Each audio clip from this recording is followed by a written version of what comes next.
Let's talk to Craig Irwin about all of this. Maybe not the Shiba Inu coin part of it. Roth Capital Partners analyst joining us to talk about this. Craig, good to see you. Thanks for being here.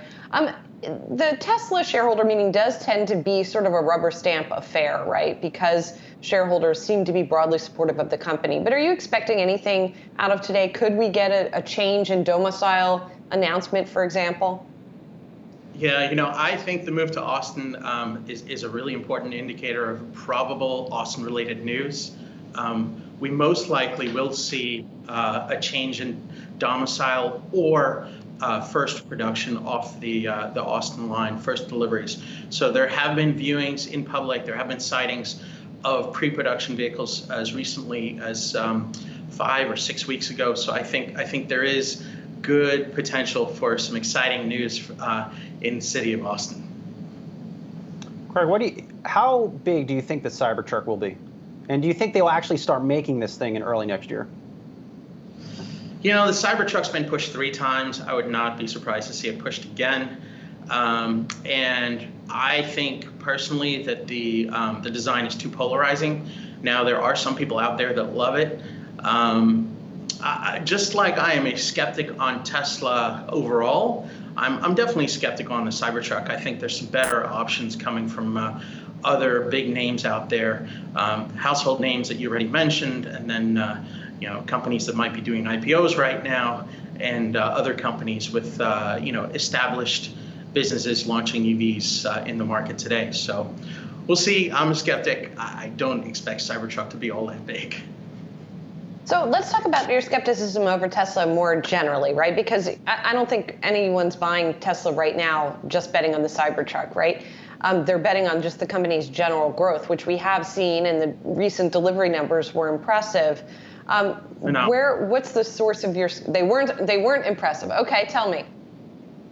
So 241,000. How can you not call that a phenomenal number? Tesla is an amazing company. They've done a spectacular job. I cannot say it more clearly.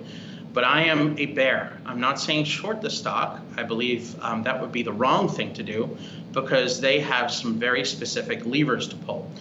One is the launch into India. The other is the launch of a mini car. These are not in the plan. These are not well communicated out there. I'm surprised we haven't seen formal recognition of this more broadly, even as much as a year ago. Look at Tesla and the valuation. It's more than basically the rest of the automotive industry combined. And you look at some of the surveys out there. I saw one recently.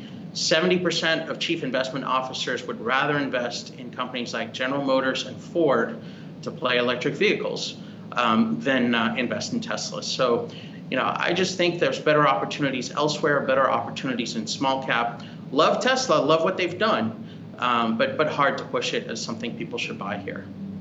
Craig, I just almost spilled coffee on myself. I saw your price target across the screen, $150. How do you get from Tesla stock trading about 786 now to 150? What has to happen? So, the biggest catalyst over the next couple of years is going to be the launch of the Apple car.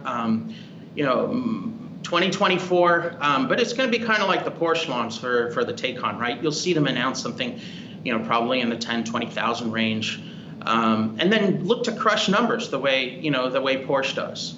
The technology in that car I expect to also be amazing, bleeding edge technology, typical of Apple.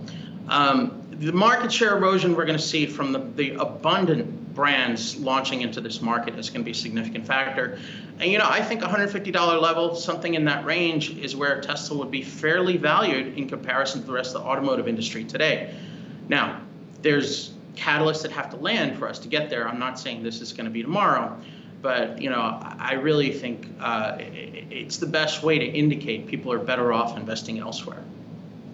So if we're thinking about an Apple car a few years down the road, should we think about 150 as more of a multi-year price target rather than in the next 12 months? Well, it kind of depends, right? Is Apple going to go out there and actually give us a little bit more visibility? I've been doing a little bit of work on that, trying to prod people, because I think it would be responsible on Apple's part, particularly considering the ramifications in the market. But there are things that could bring 150 to fruition, absolutely, at Tesla. The story that they have an edge on battery prices obviously falls apart. You look at their external sourcing of batteries and how much they buy outside versus make in the Gigafactory. These things, as these become evident, I think are key catalysts for people reallocating money elsewhere.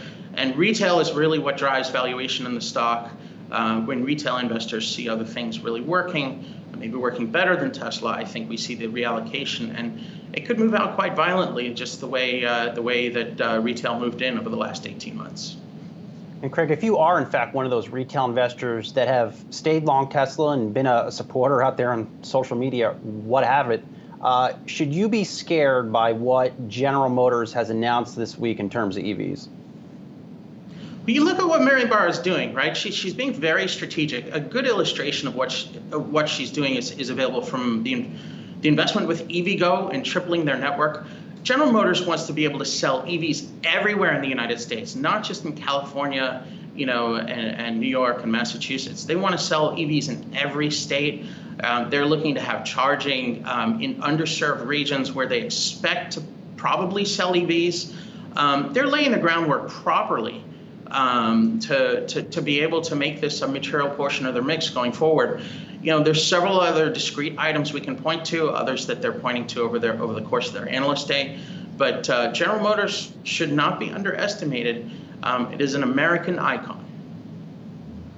Craig, finally, I want to ask you about something else that is a potential risk with Tesla that is perhaps not talked often enough about.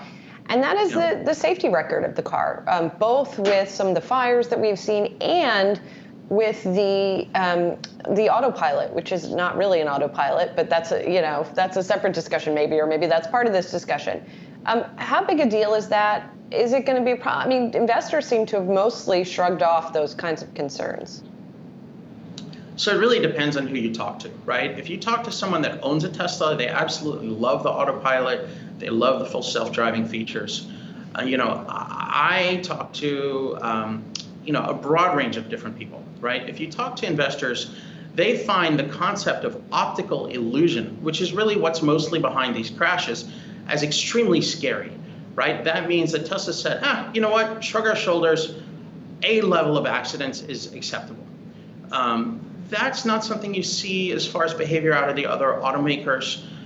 Then when you talk to ADAS experts, people that are on the bleeding edge of technology in the automated driving system market, the resolution available in the Tesla cameras, the hardware in the cars, is inadequate to deliver level 4 at any level of functionality that would have safety consistent with what we expect basically from the airline industry, the most automated transportation industry right now.